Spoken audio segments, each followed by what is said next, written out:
তো এই হাদিস থেকে আমরা বুঝতে পারলাম যে অন্যকে পানি পান করানো এটা উত্তম দানের একটি।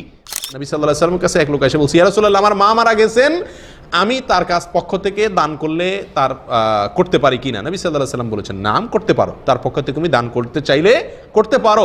তখন তিনি জিজ্ঞাসা করেছিলেন, আইয়ুস সাদাকাতি আফদাল, দান হিসাবে সবচেয়ে বেস্ট দান, সবচেয়ে উত্তম দান কোনটি? নবী সাল্লাল্লাহু আলাইহি ওয়াসাল্লাম তখন তাকে বললেন, সাকিয়ুল মা, মানুষকে পানি পান করানো। মানুষকে কি করানো? অন্যকে পানি পান করানো, এটা হলো দানের মধ্যে সবচেয়ে বেস্ট এবং উত্তম দান। তো এই হাদিস থেকে আমরা বুঝতে পারলাম যে অন্যকে পানি পান করানো এটা উত্তম দানের একটি। অতএব এই গরমের সিজনে, গ্রীষ্মের সিজনে পানি পান করানোর প্রয়োজনটা বেশি দেখা যায়, বিধায় আমরা এই আমলটা করতে পারি যে গ্রীষ্মের সিজনে মানুষকে কি করতে পারি? পানি পান করানোর ব্যবস্থা করতে পারি। এবং এই আমলটা প্রসঙ্গে সালাফ, পূর্বসূরি সালাফ সালেহিনের অনেক বক্তব্য পাওয়া যায় মানুষকে পানি পান করানোর গুরুত্বের বিষয়ে। ইমাম কুরতুবী রহমতুল্লাহ আলাইহি, বিশ্ববিখ্যাত তাফসীরে কুরতুবীর লেখক, তিনি বলেছেন আল্লাহর সবচেয়ে নৈকট্য অর্জনের যে কয়েকটা উপায় আছে তার ভিতরে একটা হলো মানুষকে কি করানো? পানি পান করানো। আমরা সবাই সহিহ বুখারীর একটা বিখ্যাত ঘটনা জানি। বনী ইসরাঈলের এক মহিলা পাপিষ্ঠা ছিলেন, জেনাকারিনী ছিলেন এবং অনেক বেশি অপরাধী ছিলেন। এই মহিলা রাস্তা দিয়ে যাচ্ছেন, দেখছেন একটি কুকুর পিপাসার্ত, তৃষ্ণার আতিশয্যে সে মারা যাওয়ার উপক্রম।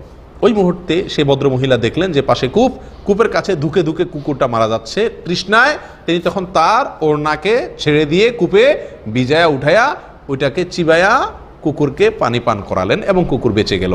এই যে কুকুরকে কষ্টের মুহূর্তে পানি পান করালেন, এই উসিলায় আল্লাহ সুবহানাহু ওয়া তাআলা তার সব গুনাহ মাফ করে দিয়েছেন।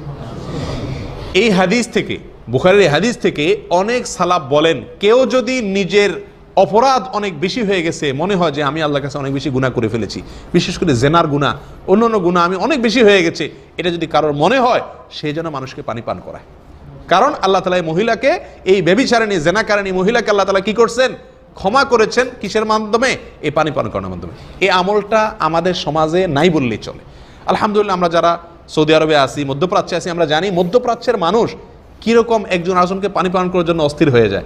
গতকালকে না আজকে দুপুরে আমি গাড়ি স্টার্ট দিছি, মাত্র বের হবো, অফিস থেকে বের হয়ে এক লোক এসে আমাকে মানে একরকম জোর করে একটা ঠান্ডা পানি এসে দিয়ে গেল। আমাকে না, শুধু আশপাশে যারা আছে সবাইকে দিয়ে গেল। বুঝলাম যে সে কার্টুন নিয়ে ঘুরতেছে পানি দেওয়ার জন্য।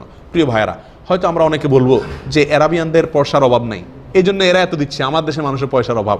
আপনাকে তো বলে নাই কেউ ওই দোকান থেকে ঠান্ডা পানির বোতল কিনে আনে দিতে। আপনি বাসা থেকে ঠান্ডা পানি নিয়ে মানুষকে খাওয়ান না, এটা পাখির জন্য পানির ব্যবস্থা করেন না। খুব সহজ তো।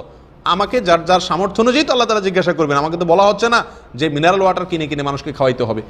আমি তো বিভিন্নভাবে মানুষকে পানি পান করাতে পারি। প্রিয় ভাইয়েরা, পাবলিক প্লেসে এদেশে আমরা জানি যে রাস্তাঘাটে বিভিন্ন জায়গায় পানি বিতরণ করা মানুষের একটা শখে পরিণত হয়ে গেছে। গরিব ধনী কিচ্ছু নাই, সবাই চেষ্টা করে গরমের সময় কাউকে একটু কি কারণ পানি পান করানো। এই জিনিসটা আমাদের দেশে একেবারে বিলুপ্ত বললেই চলে, কোথাও পাওয়া যায় না। অথচ পাবলিক প্লেসগুলোতে পানির ট্যাঙ্কি বসানো যেতে পারে, টেপ বসানো যেতে পারে যাতে মানুষ পানি খায়। এরকমভাবে মিনারেল ওয়াটার কিনে মানুষকে দেওয়া যেতে পারে বিশেষ সময়। এগুলো আমাদের করা দরকার। আল্লাহ তাআলা আমাদেরকে আমলের তৌফিক দান করেন। আমরা পানির জন্য, মানুষকে পানি পান করানোর জন্য স্থায়ী একটা ব্যবস্থা আমাদের দেশের সাথে যেটা সামঞ্জস্যপূর্ণ, উপযোগী, সেটা করতে পারি। এটা হলো যে টিউবওয়েল করা। যে সমস্ত এলাকাতে টিউবওয়েল নেই, সে সমস্ত এলাকা মানুষকে আমি কি করে দিলাম? টিউবওয়েল করে দিলাম। গরমের সময় শীতল পানি মানুষ খাবে আর আমি সওয়াব পেতে থাকবো ইনশাআল্লাহ। আল্লাহ তাআলা আমাদেরকে সকলকে তৌফিক দান করেন। বিশেষ করে এই গরমের সিজনের একটা অন্যতম আমল হলো কি করা ভাই? মানুষকে পানি পান করানোর চেষ্টা করবো তো ইনশাআল্লাহ। আল্লাহ তাআলা আমাদেরকে তৌফিক দান করেন।